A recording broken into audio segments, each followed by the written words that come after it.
merci beaucoup pour la parole. L'exposé s'intitule comme suit « Défense du territoire et de la nation ». C'était ça le titre proposé. Mais personnellement, je suggérais un sous-titre « RDC, une souveraineté en question ». Et nous allons le développer en 3 points. Le premier, c'est donc les concepts politiques, quelques concepts politiques que nous avons choisis, et la réalité géopolitique de la RDC. Le deuxième point, c'est donc tout ce qui est lié à notre droit constitutionnel et la liberté de manifestation et d'expression. C'est un grand point sur tout ce qui est... Excusez-moi, je crois que ça me dérange un peu, si vous permettez. Ce masque. Donc, je disais, le deuxième point, c'est le droit constitutionnel, droit de manifestation et liberté d'expression. Et le dernier, ce sera tout ce qui est lié au problème d'insécurité à l'est de notre pays et qui est nommé de différentes manières. Alors, nous en avons choisi 3.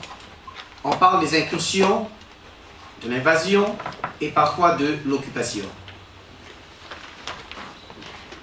Nous avons dit une souveraineté en question, basiquement. La RDC continue d'exister quand même, comme un État, du moins ce qu'il en reste, contre toute espérance. Et son peuple professe toujours son credo, l'unité nationale et l'intégrité du territoire. Alors, ces faits sont si importants, c'est-à-dire les deux, l'unité nationale du Congolais, que nous affichons, et ce souci d'avoir toujours notre territoire tel qu'il est, à l'état actuel, ça constitue en même temps ce que nous considérons comme une vraie barrière aux agents de la balkanisation, cachée derrière les conflits identitaires, l'émergence des identités alternatives, la falsification de l'histoire de migration de groupes ethniques congolais proches des frontières de l'Est de la RDC et qui nous crée ainsi un réel problème démographique en aggravant les difficultés de cohabitation entre les autochtones et les étrangers, parfois inconnus et violents. Ce parafeu des peuples autoproclamés congolais, soutenus par des pays voisins, revendiquant leur droit de la nationalité congolaise par les armes, ce qui est absurde, mais avec l'appui logistique et militaire de leur pays d'origine, occupant nos territoires riches en minerais, favorisant ainsi le circuit informel d'exploitation de nos minerais, procédant au massacre et déplacement forcé des populations, surtout des autochtones, ce qui est un crime contre l'humanité connu, opérant des crimes de guerre sur place, et tout cela nous présente comme un tableau de la non-existence de l'État congolais. Mais on se dit quand même un État souverain, et on se pose des questions. Si nous sommes réellement souverains. Le point 1, lié au concept politique et la réalité géopolitique, on peut dire ceci à propos de la souveraineté. La souveraineté est le principe de l'autorité suprême. En matière politique, la souveraineté est le droit absolu d'exercer une autorité sur une région, un pays ou un peuple. La souveraineté caractérise l'indépendance de l'État-nation par rapport à d'autres États ou aux instances internationales, hormis pour l'autorité que cet État a librement accepté de céder par des accords ou des traités. Il en existe plusieurs, on ne va pas tous les énumérer, mais nous savons que par certains traités ou accords bilatéraux, un État peut céder par exemple sa défense à un autre État, pour plusieurs raisons. Ça peut être des raisons de superficie. Il y a des États qui sont tellement petits comme Saint-Kétis-Nevis, un pays de 30 000 habitants qui est incapable de se constituer ce qu'on appelle un instrument de coercition comme l'armée. Il y a des États qui cèdent cette autorité pour des raisons financières, mais sous une forme contractuelle. Alors pour la RDC, on se pose une question. Existe-t-il à ce niveau un accord ou un traité permettant, sans consulter la RDC, des incursions, des invasions des armées étrangères sur notre territoire, sans aucune réaction en tout cas, je dis aucune, ou une réaction pas très sérieuse des autorités politiques, parfois ces incursions se font sans être officiellement déclarées, ou une annonce des condamnants des autorités politiques, on trouve cela un peu absurde. Et parfois, notre grande inquiétude, notre grande surprise, il y a une présence internationale de la force de maintien de la paix qui s'appelle la MONUSCO. Et cette grande instance internationale, qui est une vraiment représentation de l'instance de l'ONU, qui parfois propose des solutions dans nos zones de conflit en RDC et que l'on trouve nulle part ailleurs. On peut se poser une question. On n'a jamais vu dans ce monde que vous soyez envahi par une armée étrangère et qu'on propose comme une solution la fusion des deux armées, l'armée nationale et l'armée étrangère, qu'on appellerait brassage des armées, alors que on le sait dans les mêmes rapports, plusieurs rapports de l'ONU, même le rapport Mapping sur lequel nous nous basons, plusieurs rapports de groupes comme GIEC, groupe d'études sur le Congo, ou alors de Human Rights Watch, on vous dit que la plupart de ces armées qui envahissent l'est de la RDC bénéficient de l'appui militaire et logistique des pays voisins. Donc, qui dit pays voisins, les trois sont les plus cités, le Rwanda, l'Ouganda et le Burundi. Alors, après le brassage de l'armée ou des patrouilles mixtes, que devient alors l'armée de la RDC? Reste-t-elle une armée nationale? Devient-elle une armée internationale? Parce qu'on intègre les éléments ou les soldats étrangers avec leurs officiers supérieurs. Devient-elle une armée mixte ou une armée auxiliaire? C'est autant de questions qu'on se pose. Et comme il est question de la défense de notre pays, qui est un élément important ou un des critères paradigmatiques pour qu'on parle d'un État souverain. En résumé, on peut retenir 3 critères pour parler de la souveraineté d'un État. Il y a les symboles, et le premier symbole connu, c'est le drapeau, qui n'est pas un simple tissu coloré, mais c'est plus important et plus sérieux qu'un simple symbole, qu'un simple tissu. Parce que le drapeau national représente une vraie identité collective.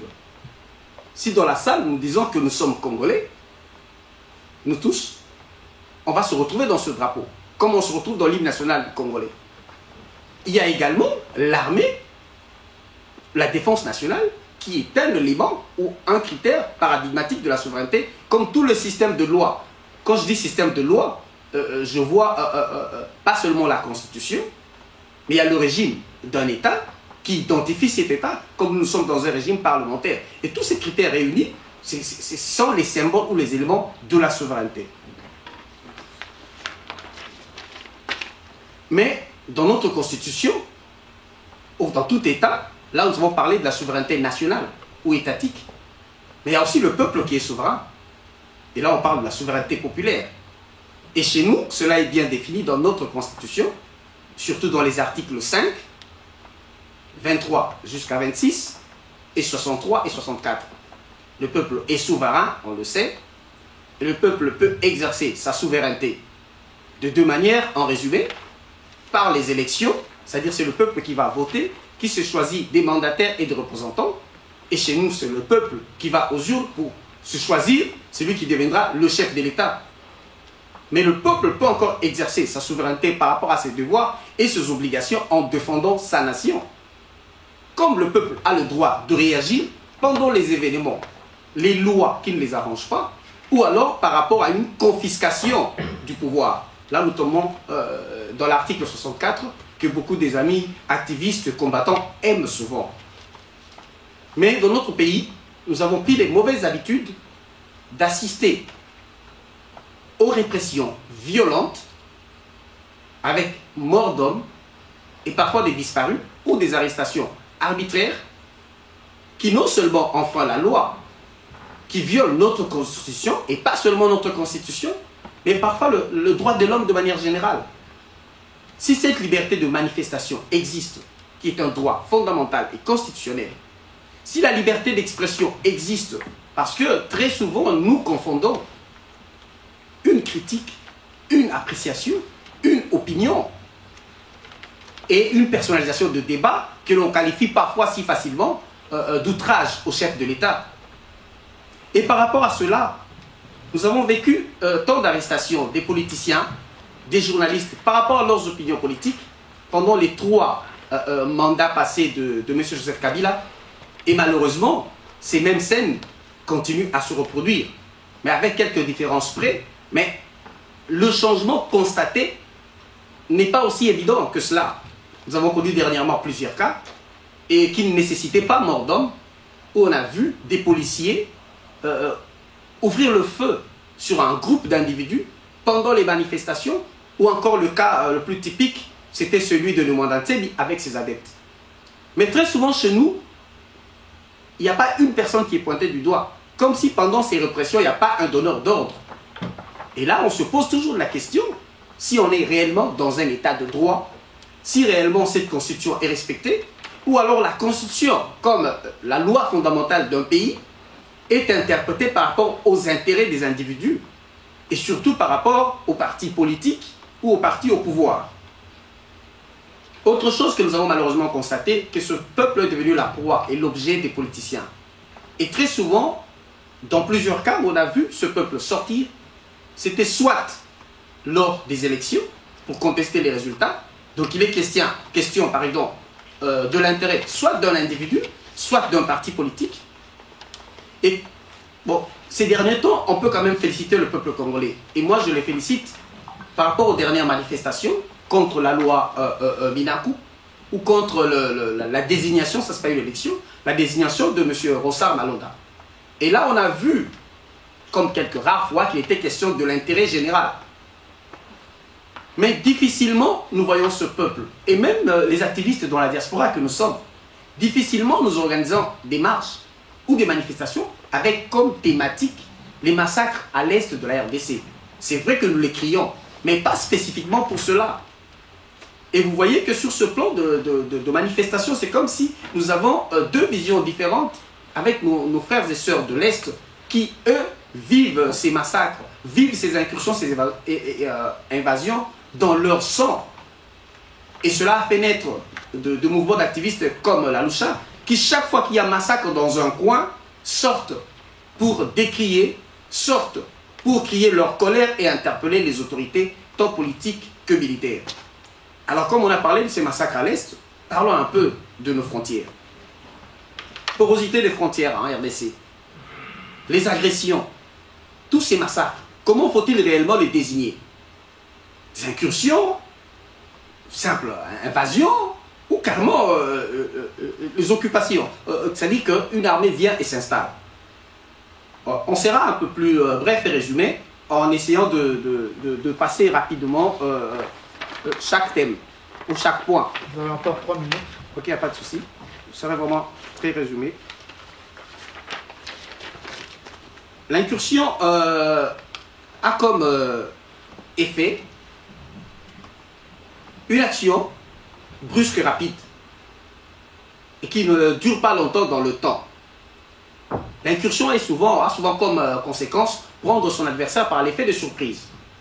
Par contre, l'invasion, à la différence de l'incursion, non seulement on peut prendre par l'effet de surprise, mais dans l'invasion, dans le langage militaire, il est plus question de l'identification de l'agresseur. C'est là qu'il faut parler de la vraie agression. Dans l'invasion, il est identifié une armée et un État. Et très souvent, quand on parle de l'invasion d'un pays, c'est-à-dire que c'est une armée étrangère et qui a planifié d'envahir un autre pays pour des raisons données. Et l'occupation, dans le cas, par exemple, de notre pays, c'est quand une armée vient et s'installe, quand ses officiers donnent des ordres ou dirigent. Nous avons le cas le plus spécifique dans notre pays, et je crois que nous avons passé déjà une émission avec les amis de Starnet TV, c'était le cas de l'Ituri, pendant les années 99 et 2004, où l'armée ougandaise non seulement nous a occupés, où le président ougandais, Museveni, a nommé une dame gouverneur, où il a nommé des officiers supérieurs, où même il était interdit aux autorités congolaises de mettre le pied. Vous avez le cas de M. Toumba Loaba à l'époque, ministre des Droits Humains, qui s'y est rendu et a été arrêté, et ont demandé en échange la libération des activistes et des guerriers, ou alors de rebelles qui ont pris parti à l'occupation de l'Ituri. Mais on sait aussi que les aéroports comme de Bunia étaient occupés et par l'armée ougandaise et par des forces de mercenaires qu'on appelle des sociétés de sécurité privée, et surtout les soldats de Saracen International, qui est un groupe de mercenariat moderne qui est dirigé par un haut général ougandais. En conclusion, par rapport à la situation de la RDC, je crois que le reste, on pourra le développer dans notre débat. Les termes font inutilement problème. Parce que, en résumé, on a parlé des 20 ans de guerre depuis la chute de Mobutu et l'entrée de l'AFDEL, où on a eu le premier signal de l'occupation, un grand signe, c'est qu'un général rwandais connu de nous tous a été nommé chef d'état-major en RDC. Cela ne durera qu'une année pour que Laurent Désiré Kabila se ressaisisse et les rapatrions au Rwanda avec ses troupes qui étaient reconnues congolaises. Il redeviendra là-bas chef d'état-major du Rwanda. Et le rapport, un bon rapport qu'on a de M. Cheo Kitundu, qui s'appelle le livre blanc de Cheo Kitundu, à l'époque au ministre des Droits Humains, c'est-à-dire à l'époque des faits, il a résumé tous les coins qui étaient occupés, les massacres, énumérer les massacres des villages, des villes, et même la liste des victimes. Et je crois que ce document, vous pouvez le trouver, nous en avons sur l'écran. Et il a parlé des zones occupées. Malheureusement pour nous, et ça sera la conclusion, on retombe dans les qualificatifs que vous avez vous-même écrits sur les politiciens congolais. Ils étaient désignés comme pays agresseurs, surtout ceux du RCD Goma. Parce qu'aujourd'hui, il faut se dire, c'est le RCD Goma qui nous dirige sous d'autres formes. Parce qu'ils étaient des alliés d'antan de Mzé, ils l'ont assassiné, ils ont pu asseoir un autre régime qui a maintenu Kabila au pouvoir pendant 18 ans. Et ce rapport du gouvernement congolais de l'époque, pas seulement chez Kitundu, tous ceux qui ont combattu ces agresseurs rwandais en sont devenus les collaborateurs. Et Cheo Kitundu a été nommé ministre des Affaires étrangères, où il a pu sillonner l'Europe et tout le monde occidental pour aller contredire le rapport prouvé que lui-même a pu élaborer au nom de tous les Congolais et au nom de la nation congolaise. C'est par là que je veux chuter pour dire, rien n'a encore changé. Voilà pourquoi il y a d'autres actions et activistes qui naissent, et on est obligé, nous, de changer notre combat tant qu'on n'a pas encore fini avec l'occupation. Il y a plusieurs initiatives, par exemple celle-ci, de créer des plateformes, de réfléchir. Parce qu'on prend un modèle, juste à la dernière minute, un modèle... Quelques secondes. Quelques secondes même. Parce que nous, on attend tout du gouvernement. On demande au chef de l'État, au ministre, les solutions. Mais si on voit deux communautés que je vais citer rapidement, qui ont été aussi victimes de génocide comme nous, malheureusement le nôtre, malgré le rapport mapping, n'est pas reconnu officiellement. Je vois la communauté juive et la communauté tutsi-rwandaise. Ils s'organisent en association. Ils traquent les criminels et nous aussi, on est capable de faire de même. Mais ça tarde encore. J'espère que ça va venir les jours prochains et on y travaille là-dessus. J'ai dit et je vous remercie. Merci, M. Zebeko. Pour ceux qui veulent poser des questions, il y en a qui l'ont déjà posé, c'est sur menti.com tout de suite. On reviendra. Comme ça, pendant le prochain exposé, M. Zebeko, vous pouvez préparer des réponses à ces questions si vous n'y avez pas déjà répondu pendant l'exposé. Bien, moi, il y a des mots qui m'ont frappé dans ce qui est sorti ici, la souveraineté. Elle a été bien décrite, populaire, la population. Le Congo, c'est nous.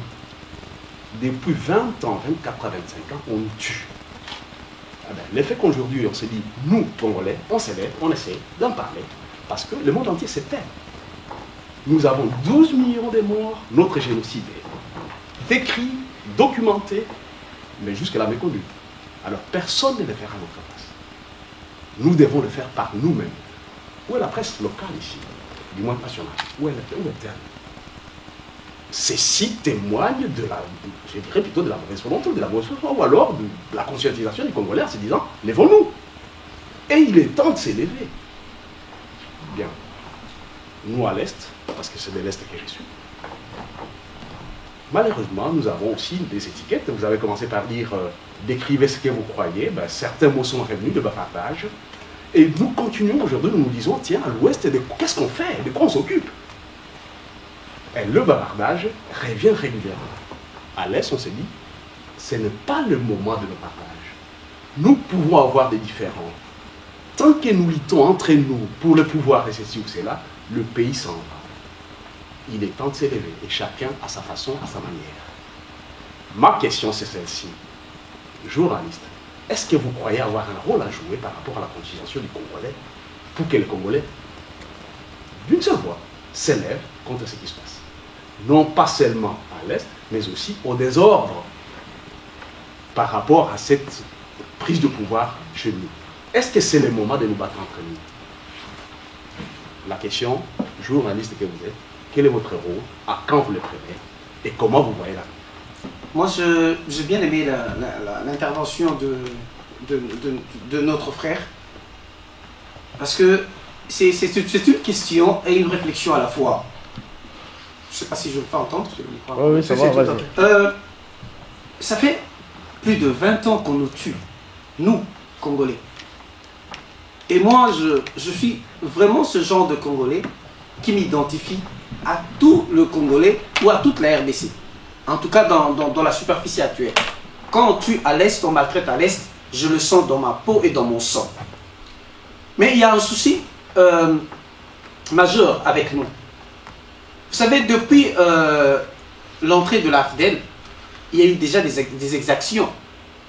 Personne ne peut nier, quand j'ai parlé de l'occupation, que Laurent Désiré Kabila est venu avec les Rwandais et les Ougandais. Mais ils ont commencé à maltraiter nos frères chez nous. Et vous savez, après les avoir rapatriés en 1998, quand ils se sont retrouvés à l'Est, ils ont continué alors à commettre des crimes odieux.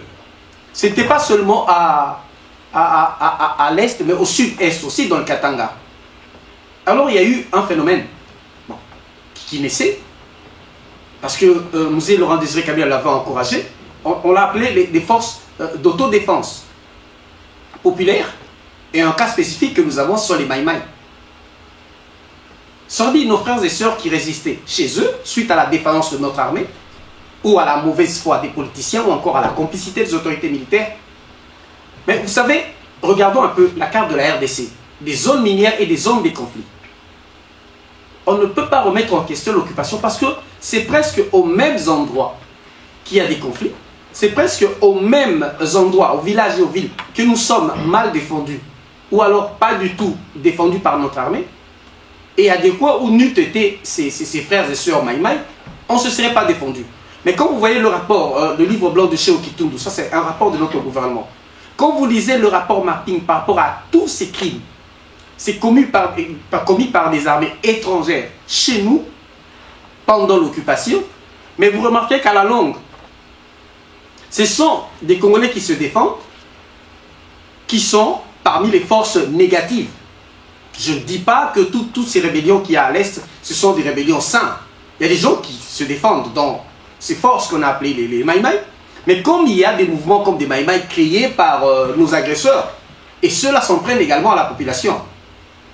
Mais vous remarquerez que quand je parle de l'occupation, il y a des forces qui sont censées être des rébellions contre les pays voisins, comme l'Ouganda, je parle des ADF NALU, comme les FDLR, qui sont censés être des rébellions contre, comment j'ai dit, le Rwanda.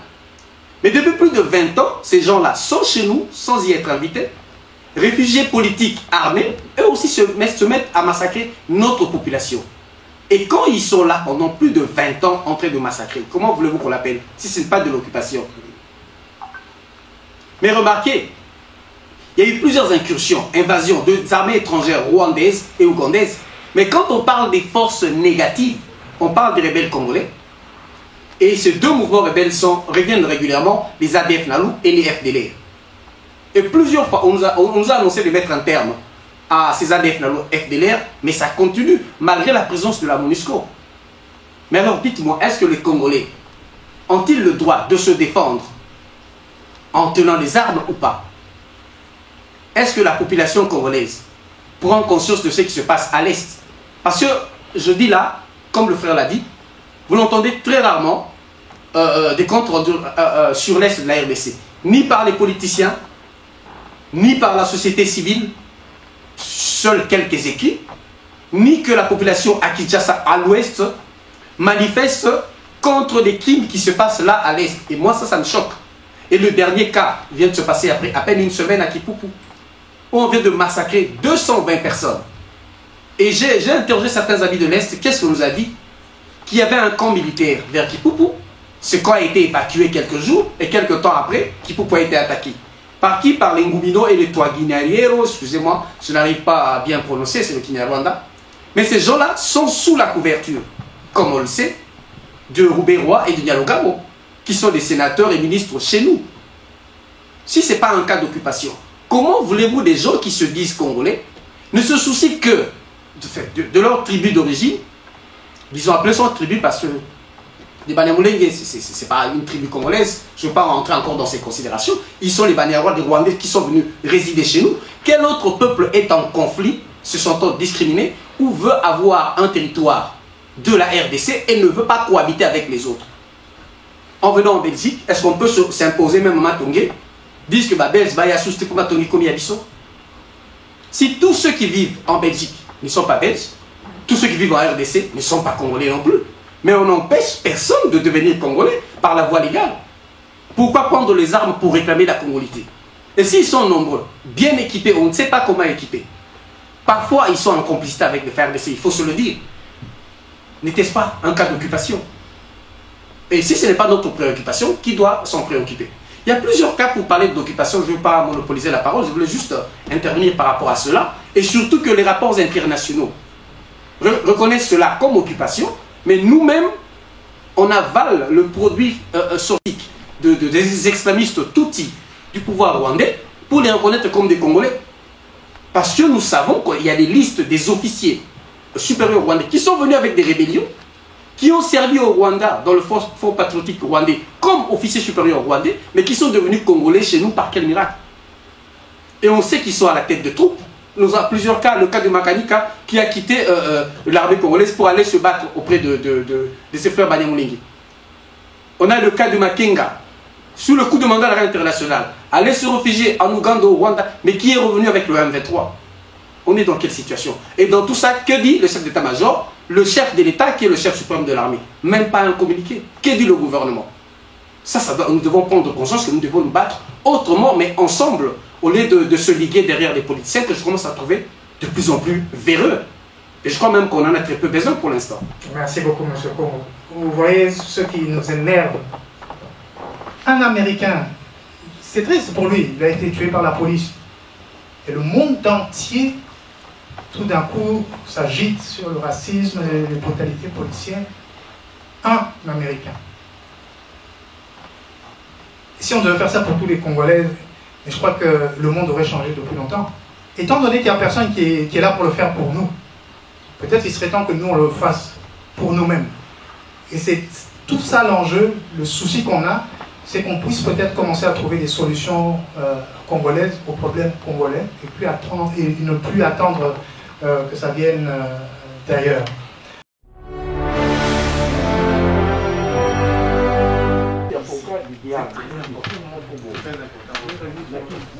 Bonjour, bonsoir, bande pour Balandi.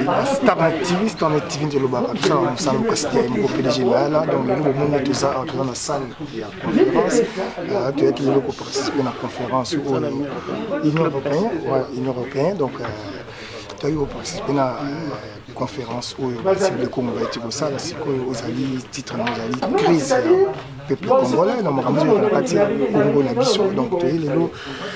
Pour participer à notre tutoriel qui va combattre Zibe Balobi, on a aussi un damo la bili, PDG na la route la bili. Mais tout le monde combattre Zibe juste deux questions. On a joué le combattre Zibe. Ma question est la mission est belée, la minute sur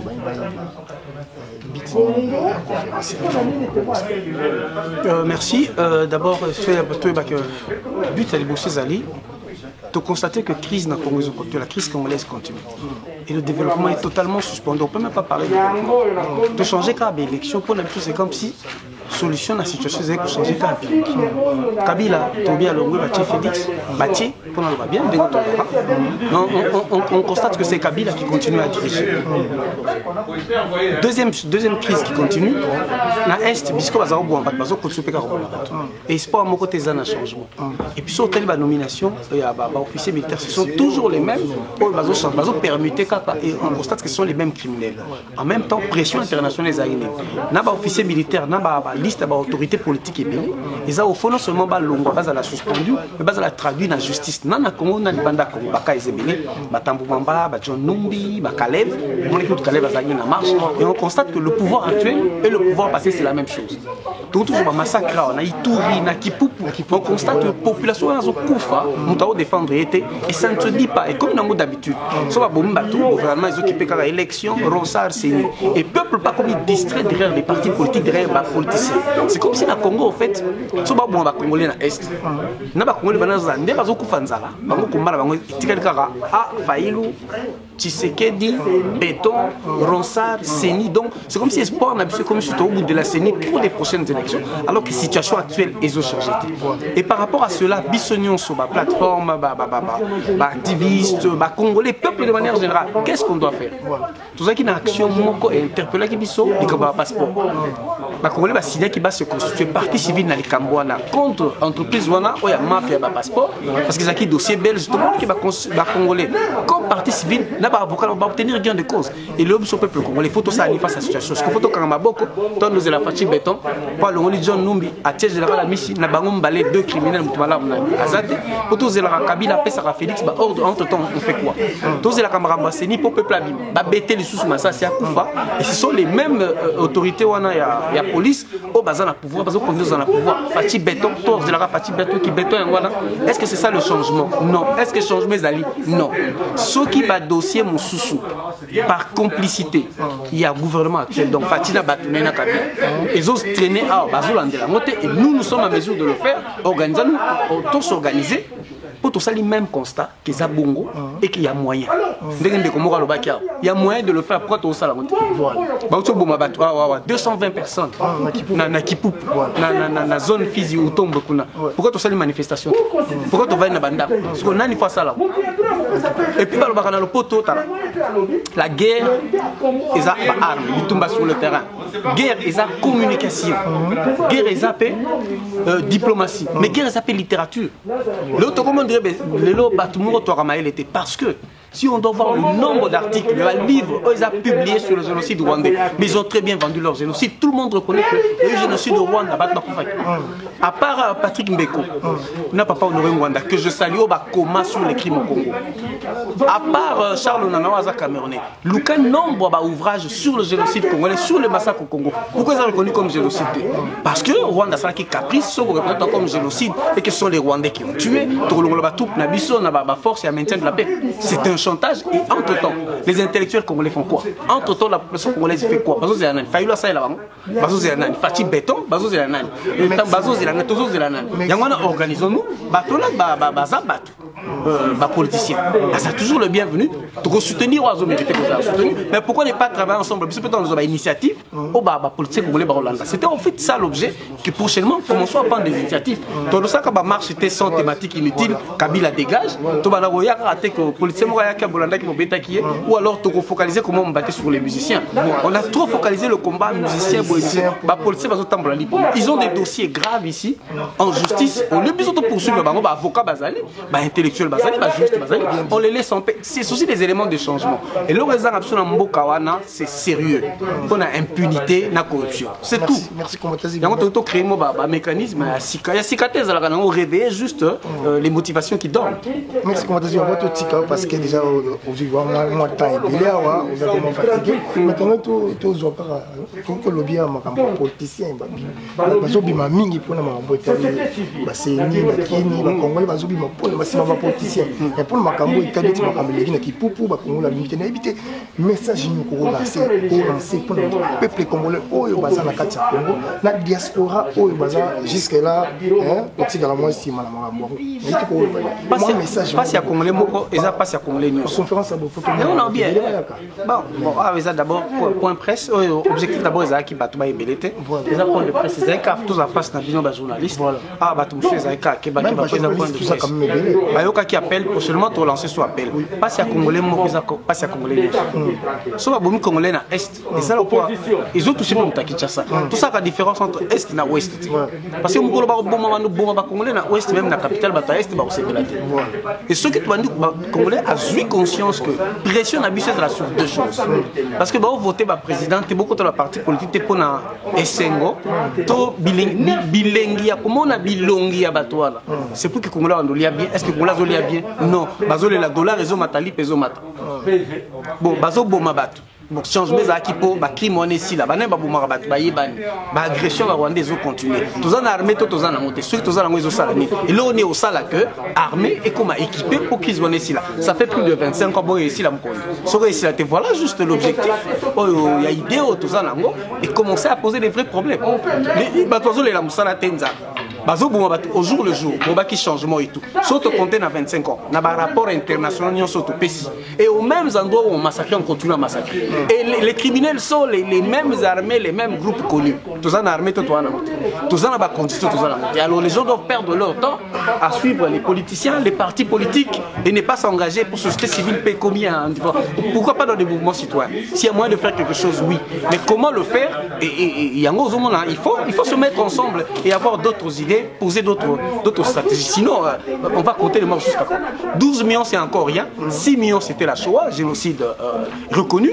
1 million à Rwandais, approximativement, on a bien approximativement reconnu comme génocide. Et 12 millions, ça ne dit rien à personne. Et on attend qui écrive sur place. Combien de littérature il y a sur le génocide congolais? Qui doit écrire? Sinon, nous les Congolais, qui doit en parler dans les presses internationales? Quand les politiciens passent dans la chaîne internationale, France 24, ici en Belgique, combien viennent pour parler des massacres à l'Est?